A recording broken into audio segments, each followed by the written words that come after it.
वाले हैं बॉटनी का जो टॉपिक है सेल के बारे में और cell cycle and cell division के बारे में। तो हम लोग को सबसे पहले जानना है कि सेल साइकिल क्या है और सेल डिवीजन कैसे होते हैं। यानी कि cell cycle is nothing, it is just a growth of the cells and cell division. तो सेल डिवीजन का मतलब होता है कि sequence of event of cell to produce daughter cell. तो जैसे आप देखिएगा यानी कि सीक्वेंस ऑफ डॉट सेल्स, मान लीजिए ये सेल्स है, ये सेल्स है, ठीक है, ये सेल्स है। अब ये सेल्स जो है ये सेल, अब ये सेल्स क्या कर रहा है, ये सेल्स ये डिवाइड कर रहा है, ठीक है। अब ये सेल्स डिवाइड कर रहा है, इफ सेल्स फर्दर डिवाइड कर रहा है, इस तरह से फर्दर डिवाइड कर रहा है, ये सेल्स ये फर्दर सेल्स डिवाइड कर रहा है। तो अब हम इसको बोलते हैं ये डिवीजन। तो सेल डिवाइड करेगा तो क्या बोलेंगे, सेल्स डिवाइड करेगा तो सेल डिवीजन। क्या बोलेंगे इसको, सेल डिवीजन। अब ये सेल डिवीजन हो रहा है तो यानी कि एक सेल जो पेरेंट सेल है, ये सेल्स को क्या बोलेंगे, पेरेंट सेल। ये सेल्स पेरेंट सेल है। अब ये पेरेंट सेल जो सेल्स बनाएंगे, ये सेल्स कैसे होंगे, ये सेल्स उसको बनेंगे, ये सेल्स को क्या नाम देंगे, ये डॉटर सेल। ये डॉटर सेल, डॉटर सेल। ये डॉटर सेल्स बने तो ये पेरेंट सेल से डॉटर सेल्स बनने की प्रक्रिया को ही बोलते हैं सेल डिवीजन। तो अब सेल डिवीजन जो है पूरे सेल साइकिल प्रक्रिया से होती है। तो यानी सेल में चेंजेज आते हैं, सेल में ग्रोथ हो रहे हैं तो सेल्स में एक इंटरनल चेंजेज आ रहे हैं, सेल्स के न्यूक्लियस में चेंज हो रहे होंगे, सेल्स के साइटोप्लाज्म में चेंज हो रहे होंगे, और प्रोटोप्लाज्म में चेंजेज आते होंगे, तो उसके कारण से होता है। ये चीज हम लोग देखेंगे। तो सबसे टिपिकल में हम लोग देख रहे हैं ये सेल साइकिल का ही। अब देखना है कौन सी चीज इसमें। अब ये सेल साइकिल में जो होते हैं, जैसे अलग अलग ऑर्गेनिज्म में सेल साइकिल होते हैं, जैसे हम लोग यहाँ पे देख रहे हैं कि बैक्टीरिया में जो सेल साइकिल होते हैं, इसका जो सेल डिवीजन होता है, इसका जो होते हैं, इसका 20 to 30 मिनट्स के अंदर सेल यानी कि बैक्टीरियल सेल्स जो होते हैं produce 2 daughter bacterial cells, 2 daughter bacteria जो प्रोड्यूस करता है 20 से 30 मिनट पूरा करता है। उसी तरह ये ईस्ट में जो होते हैं, ईस्ट जो होते हैं यूकैरियोटिक सेल्स है, प्रिमिटिव सेल्स है, यूनिसेलुलर सेल्स है, ये भी क्या करता है 90 मिनट्स में ये पूरा कर लेता है। उसके बाद एक प्लांट है विसिया ब्रॉड बीन प्लांट होते हैं जिसको बोलते हैं विसिया फेबा, ये करीब करीब 16 घंटा का ये होता है।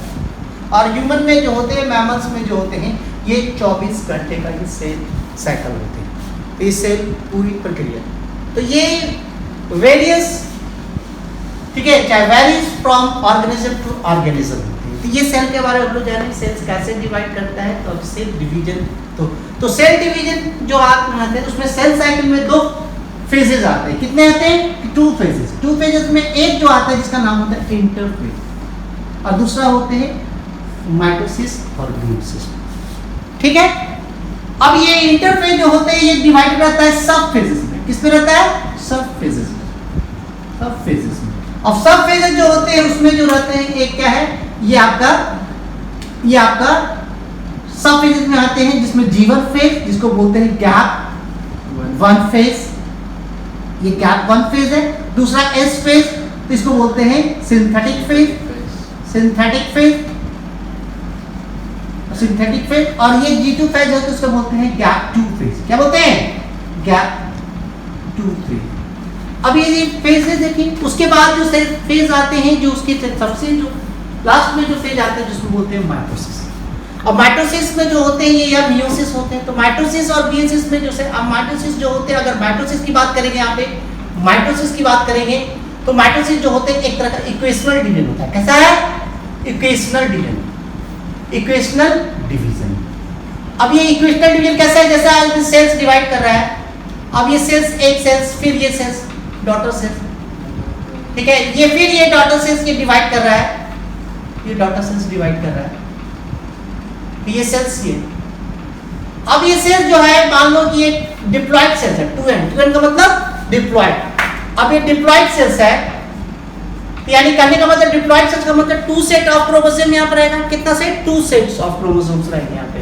तो 2 सेट ऑफ जीनोम रहेंगे जिसको बोलते हैं। ये डिवाइड करके क्या करेगा, ये भी क्या रहेगा 2n, यहाँ पे 2n। तो यहाँ पे आप देख रहे हैं कि जो डिवीजन जैसा है कैसा इक्वेशनल है, मतलब कि यहाँ का पेरेंट सेल और डॉटर सेल, और इसके लिए फिर ये पेरेंट सेल हो जाएगा, फिर ये डॉटर सेल। तो दोनों का इक्वेशन क्या है, बराबर है, इक्वल। इसलिए इक्वेशनल डिवीजन बोलते हैं, इक्वेशन। यानी कि यहाँ पे डिप्लॉयड क्रोमोसोम सेल्स में डिप्लॉयड है, यहाँ पे डिप्लॉयड होगा, यहाँ पे डिप्लॉयड होगा, इसी को बोलते हैं इक्वेशन। दूसरा जो हम लोग आते हैं जिसको बोलते हैं मियोसिस। मियोसिस में हम लोग देखेंगे मियोसिस में जो होते हैं जिसको बोलते हैं रिडक्शनल डिवीजन। क्या बोलते हैं? Reductional division. Reductional division. अब रिडक्शनल डिवीजन में क्या करते हैं, जैसे ये सेल्स है आपके, ये सेल्स है यहाँ पे, अब ये सेल्स, ये पैरेंट सेल्स है, ठीक है, ये पैरेंट सेल्स है, ये 2n है, मान लीजिए 2n है, ये कैसा है? डिप्लॉयड है। अब ये जो सेल्स है डिवाइड कर रहा है, तो ये सेल्स क्या कर रहा है? डिवाइड। तो ये 2n से ये क्या हो रहा है? ये सेल्स n हो जाएगा, ठीक है, और ये सेल्स फिर फर्दर डिवाइड करके ये सेल्स यहाँ पे फिर डिवाइड करके यहाँ सेल्स, ये फर्दर सेल्स डिवाइड करके क्या कर रहा है? n। तो अब यहाँ पे ये जो आपका जो है, ये दोनों के बीच में अगर देखा जाए तो कैसा है? रिडक्शनल डिवीजन है। यहाँ 2n से n हो गया, डिप्लॉयड से हैप्लॉयड हो गया, हैप्लॉयड हो गया, तो ये नाम से इसलिए इसको बोलते हैं रिडक्शनल डिवीजन। तो इसमें दो होते हैं मियोसिस, एक होते हैं मियोसिस 1 और दूसरा होते हैं मियोसिस 2। ये हम लोग डिटेल में पढ़ेंगे, 1 एंड मियोसिस 2, इसको डिटेल में हम लोग पढ़ेंगे इसके बाद, ठीक है। तो यही आप पूरा cell cycle and cell division में हम लोग को पढ़ना है।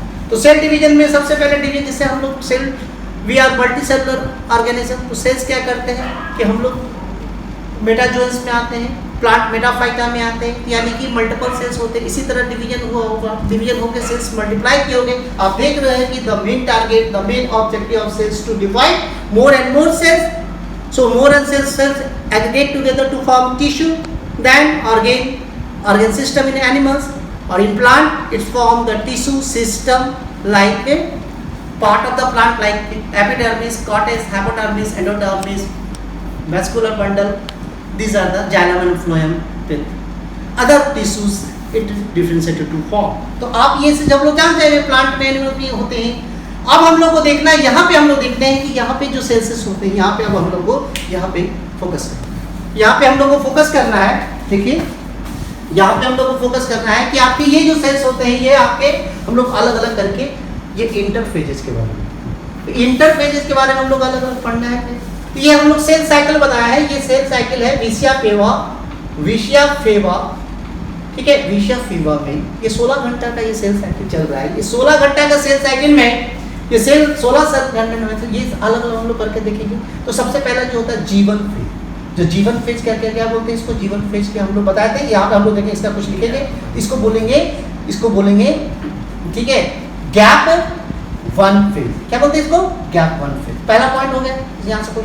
दूसरा जो होते हैं इसको बोलते हैं प्री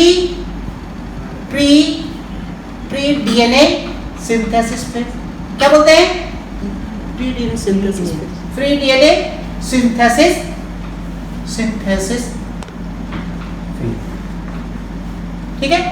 थर्ड पॉइंट आप इसको लिखिएगा, तो प्री डीएनए सिंथेसिस, इस फेज में क्या सिंथेसिस होता है? तो सिंथेसिस किसका होता है? RNA and protein synthesis, RNA and protein synthesis occurs, ठीक है। उसके बाद इसमें एक्टिव मेटाबॉलिक फेज होता है। ये कैसा फेज है? इसमें active metabolic phase. Metabolic phase कहने का मतलब यहाँ मेटाबॉलिज्म होता है। मेटाबॉलिज्म का मतलब क्या हो रहा है कि सेलुलर केमिकल रिएक्शन, तो सेल के अंदर बहुत केमिकल होता है। यदि कोई प्रोटीन बन रहा है, आरएनए बन रहा है, बहुत सारे ऑर्गेनेल्स बन रहा है, ठीक है, तो उसके लिए क्या करता है कि केमिकल रिएक्शन होना चाहिए, केमिकल फॉर्म होना चाहिए, चाहे स्ट्रक्चर फॉर्म में बने या फंक्शनल फॉर्म में, एंजाइम, ये सब है। अब इसमें क्या हो रहा है कि इस फेज के दौरान फॉर्मेशन ऑफ, ठीक है, दूसरा क्या, फॉर्मेशन ऑफ वेरियस ऑर्गेनेल्स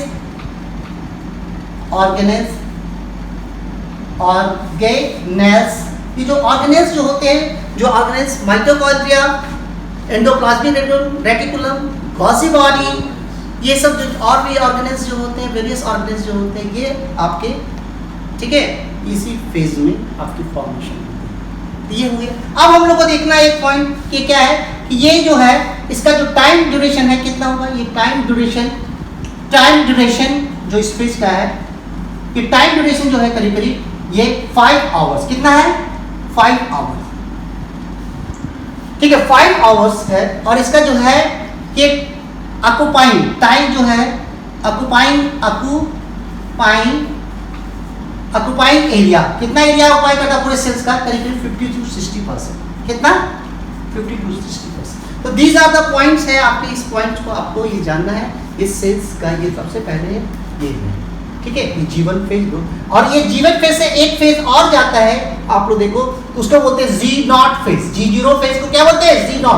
यहाँ पे क्या होता है, ये फेज में अगर चला गया तो ये क्या होता है, सेल्स क्या करता है, फर्दर डिवीजन में रुक जाता है, सेल्स डिवाइड नहीं कर पाता है, सेल में आगे कोई रिएक्शन नहीं होते। तो कभी कभी कोई सेल्स डिवाइड नहीं करता है, जैसे हमारे जब मोस्टली आपके नर्व सेल्स होते हैं, तो नर्व सेल एक बार डिवीजन होता है, बाद में फिर ये डिवीजन नहीं कर पाता, क्योंकि उसकी जो लेंथ क्या होता है, इतना इलांगेट होता है, उसकी लेंथ हो जाता है, क्योंकि एक नर्व की हमारे बॉडी में सिंगल न्यूरॉन्स की जो होती है अप टू 1 मीटर के बराबर। तो ये इसकी लंबाई बढ़ने से it is quite very difficult to divide, ठीक है। सेल इस फॉर्म में तो डिवाइड कौन कर जाएगा, वो हम लोग बताएंगे कैसे डिवीजन करता है। वो साइटोकाइनेसिस क्या है, कैरियोकाइनेसिस क्या है, डिवीजन का प्रोसेस होते हैं। कैरियोकाइनेसिस में न्यूक्लियर डिवाइड करता है, कैरियोकाइनेसिस और साइटोकाइनेसिस में क्या है, साइटोप्लाज्म करता है। तो ये सब पॉइंट है, तो इसके यानी कि G0 फेज में होते हैं, ये इसमें फेज में चला जाता है, तो क्या करता है, cell not able to divide और फर्दर जो रिएक्शन होते हैं वहाँ पे स्टैटिक फेज में रह जाता चला जाता है। किसमें? ये यहाँ पे ये फेज आपको ये इतना याद रखना है आपको, ये इस पे ठीक है। तो ये G1 फेज क्या, 1 फेज का है। दूसरा हम लोग को याद करना है, यहाँ पे देखेंगे, दूसरा है हम लोग यहाँ पे देखेंगे, एक फेज है जिसका नाम है एस फेज। एस फेज का जो हम लोग बोलते हैं, इस एस फेज को नाम बोलते हैं, क्या बोलते हैं, सिंथेटिक फेज। क्या बोलते हैं? Synthetic phase. ये सिंथेटिक फेज होते हैं, यानी कि सिंथेसिस फेज नाम से बड़ा कुछ सिंथेसिस होते हैं। तो क्या सिंथेसिस होते हैं इस फेज में? डीएनए सिंथेसिस होता है। क्या होता है? DNA synthesis. डीएनए सिंथेसिस, तो डीएनए क्या होता है? डीएनए सिंथेसिस का मतलब डुप्लीकेशन। डुप्लीकेशन, अब ये डुप्लीकेशन का मतलब एक डीएनए से यानी कि वो एक डीएनए से 1 डीएनए से क्या 2 डीएनए होते हैं, 1 डीएनए टू, ठीक है, 2 डीएनए, ठीक है, 1 डीएनए टू 2 डीएनए यानी 2, ठीक है। अब इसका जो होते हैं टाइम ड्यूरेशन जो होते हैं, टाइम ड्यूरेशन अगर देखा जाए, टाइम ड्यूरेशन जो है करीब 7 आवर्स। कितना? 7 घंटा। 7 घंटा का ये होता है, कितना? 7 आवर्स। तो ये यहाँ पे ये सेल्स है यहाँ पे, तो डीएनए, तो ये डीएनए क्या करता है, सिंथेसाइज करता है, और साथ में क्या कर रहा है ये डीएनए, तो यहाँ पे डीएनए क्या कर रहा है कि डुप्लीकेट कर रहा है। डीएनए आपके एक पर एक सिंगल डीएनए से करना, एक डीएनए से कैसा है, डीएनए ऐसे है, ये डीएनए से क्या बन रहा है, ये डीएनए 2 डीएनए में 2 डीएनए ऐसे जो बताइए 2 डीएनए में हम लोग 2 डीएनए बनाएंगे, ये क्या है, सिंथेटिक डबल। तो it is a DNA replication occur during this phase. इस फेज में डीएनए रेप्लिकेशन होगा, यानी कि डीएनए का क्या होगा, डुप्लीकेशन होगा, डीएनए अपना कॉपी बनाएगा। अब एक डीएनए से 2 डीएनए बनेगा, तो ये यहाँ से यहाँ पे 1 है, यहाँ पे है, तो यहाँ पे कितना डीएनए, 2 डीएनए हो गया। तो टाइम ड्यूरेशन, और इसका करीब ऑक्यूपेशन कितना होता है, ऑक्यूपाइंग एरिया करीब 40%, अबाउट 40%, ठीक है। ये इसको ये आपके यहाँ पे क्या होगा, एस फेज में के बारे में हम लोग जानेंगे। दूसरा है, अब हम लोग G2 फेज के बारे में जानेंगे। G2 फेज क्या है, इसको बोलते हैं, ये G2 फेज का नाम होता है गैप 2 फेज। अब गैप 2 फेज है, तो ये क्या है, दूसरा ये फेज क्या, दूसरा क्या है, ये पोस्ट डीएनए सिंथेटिक फेज। क्या बोलेंगे इसको, post DNA synthesis. Post DNA यानी कि डीएनए सिंथेसिस के बाद हो रहा है, इसको क्या बोलेंगे, पोस्ट डीएनए सिंथेसिस फेज, ठीक है। आप लोग समझ रहे हैं पूरा, कोई दिक्कत? उसके बाद आपका इसमें क्या हो रहा है कि आपका क्या हो रहा है कि अब क्या हो रहा है कि डीएनए बन गया, ठीक है। तो ये डीएनए क्या कर रहा है कि ये क्या होता है, कंडेंसेशन ऑफ डीएनए आकर, इसमें क्या हो रहा है, कंडेंसेशन ऑफ, इसमें भी क्या कर रहा है, क्या कंडेंसेशन ऑफ डीएनए आकर। अब कंडेंसेशन के बाद क्या क्या होता है, कंडेंसेशन का मतलब क्या होता है कि जिसमें क्या होते हैं कि इसमें जो डायमीटर क्या होता है, डायमीटर इंक्रीज करता है, क्या करता है, और ठीक है, डायमीटर इंक्रीज करेगा, क्या करेगा, इंक्रीज करेगा, और इसका लेंथ क्या होगा, डिक्रीज करेगा। तो अब डिक्रीज करेगा तो क्या होगा, कंडेंस फॉर्म में ऐसा लग रहा है, तो अब डीएनए का तो कंडेंसर ऑफ डीएनए, ठीक है, किसके विथ होता है, with histone protein, with histone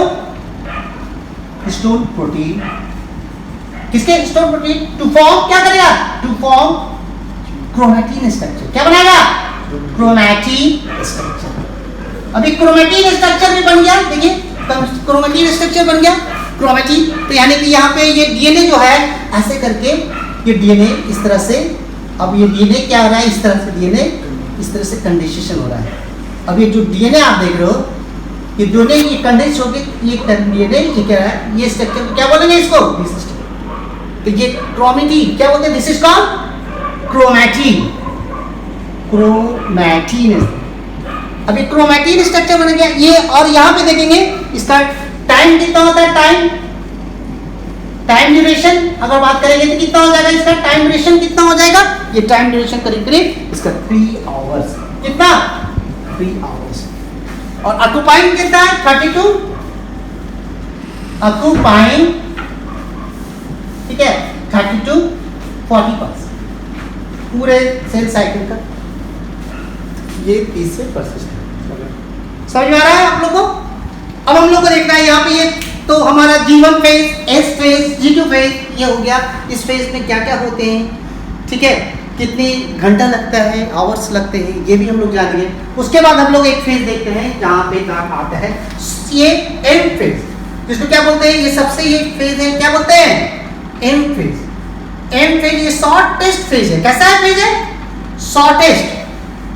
shortest phase. अब शॉर्टेड फेज होता है कितना, ये टाइम पीरियड कितना होगा, ये 1 आवर का, कितना 1 आवर्स, ठीक है। ये पोस्ट डीएनए सिंथेटिक फेज है, डीएनए यानी कि पोस्ट G2 फेज है, ठीक है। अब इसमें क्या हो रहा है कि इस फेज में क्या हो रहा है कि आपका क्रोमैटिन किसके फॉर्म में हो रहा था, क्रोमोसोम के फॉर्म में, किसमें होता है, क्रोमैटिन टर्न इनटू क्रोमोसोम, तो यानी किसमें बन रहा है, क्रोमोसोम, यानी फर्दर फोल्डिंग हो रहा है, क्या हो रहा है, फर्दर फोल्डिंग होके, और फर्दर फोल्डिंग होके आपका ये क्या है, क्रोमोसोम के फॉर्म में यहाँ पे बन गया, यहाँ पे।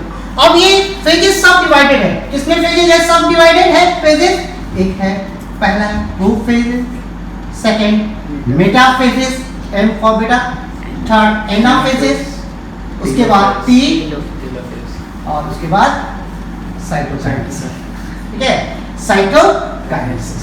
तो ये साइटोकाइनेसिस इस तरह से फेजेस होते हैं।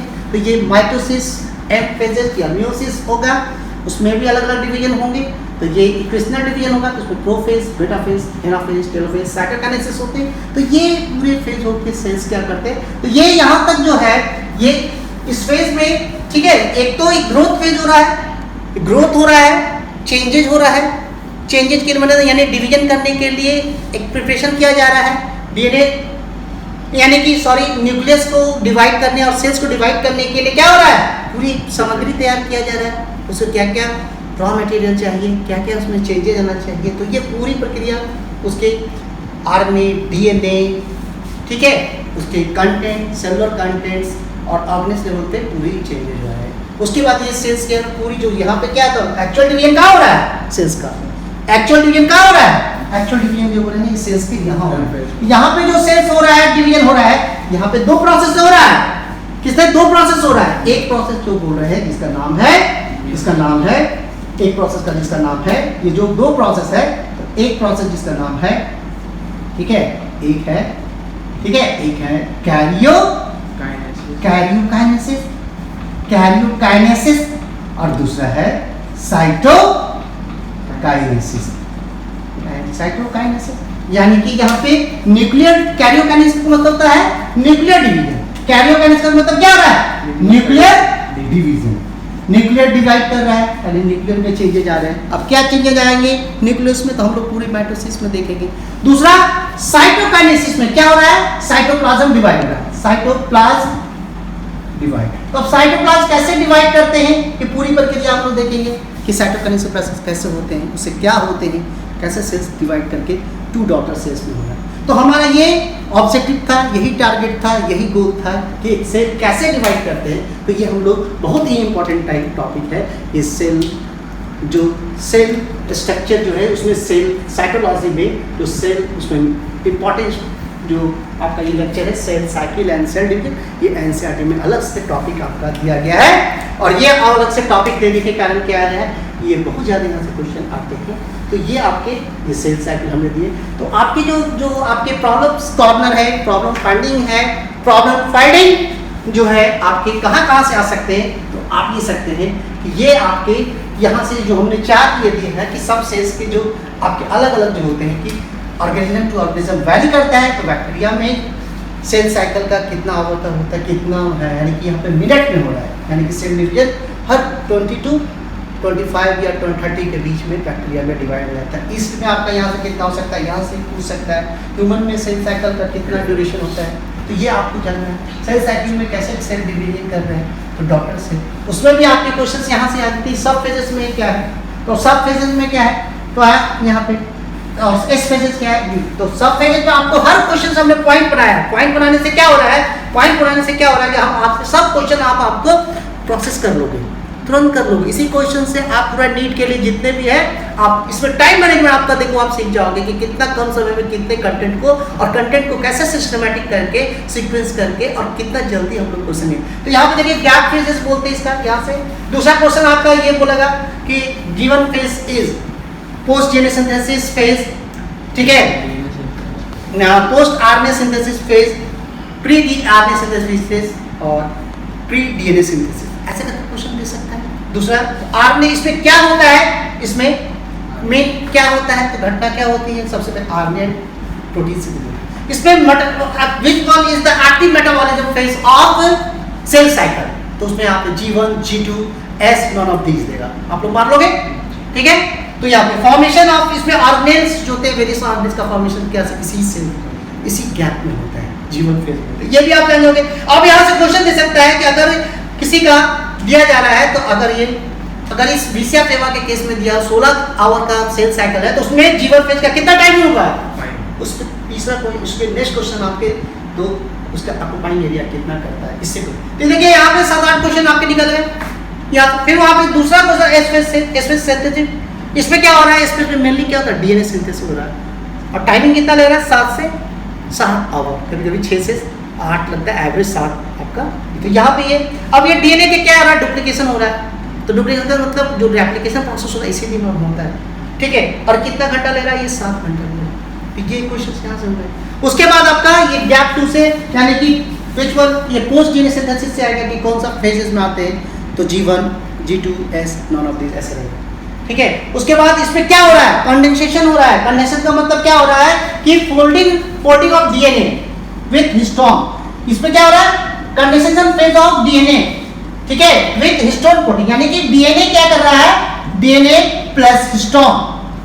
तो यूकैरियोटिक में हिस्टोन प्रोटीन होता है, मेनली प्रोटीन होता है, क्या कि ये यूकैरियोटिक का जो डीएनए होते हैं फोल्ड करके एक नेटवर्क लाइक स्ट्रक्चर बनता है जिसको बोलते हैं क्रोमैटिन, और उसमें हिस्टोन प्रोटीन क्या करता है, मदद करता है फोल्डिंग में, और फोल्डिंग करके ये कंडेंसेशन प्रोसेस करते हैं और फर्दर फोल्डिंग करके ये क्रोमोसोम के फॉर्म में रहता है। लेकिन बैक्टीरिया के केस में क्या रहता है कि हिस्टोन प्रोटीन एब्सेंट रहता है, उसके कारण से ये हम लोग नहीं कर पाते हैं, फोल्डिंग नहीं कर पाते। तो यहाँ पे कंडेंसेशन हो रहा है, तो ये कंडेंसेशन करके ये क्या बन रहा है, क्रोमैटिन स्ट्रक्चर यहाँ पे बना रहा है। तो व्हाट इज क्रोमैटिन पूछ सकते हैं। क्रोमैटिन के टाइप्स होते हैं कि फोल्डिंग होने के समय कहीं लेस फोल्डिंग हो रहा है, लेस क्वाइलिंग हो रहा है, और कहीं हाई फोल्डिंग हो रहा है तो हाईली क्वाइलिंग हो रहा है। तो उसमें दो तरह के क्रोमैटिन बनते हैं, एक यूकैरियोटिन और दूसरा हेटेरोक्रोमैटिन। यूकैरियोटिन में क्या होता है, एक्टिव डीएनए वहाँ पे रहेंगे, एक्टिव जीन्स रहते हैं, और हेटेरोक्रोमैटिन में ज़्यादा फोल्डिंग हो जाने से क्या होता है, डीएनए क्या है बन जाता है, तो डीएनए क्या करता है वहाँ पे, क्या करेगा, डीएनए वहाँ पे इनएक्टिव हो जाता है, ठीक है। तो अब आप समझ सकते हैं कि ये जीन्स के लिए what is chromatin, what is chromosome. So chromatin and chromosome nothing, it is just a folding of the DNA with histone protein. So further folding or wrapping of DNA with histone to form a complex structure, that complex structure chromatin, which further fold to form chromosome, which seen in metaphase of mitosis. यहाँ पे mitosis आपका हो रहा है, तो prophase से question आ सकता है, प्रिमिटिव फेज होते हैं, क्या फर्स्ट फेज होते हैं माइटोसिस का।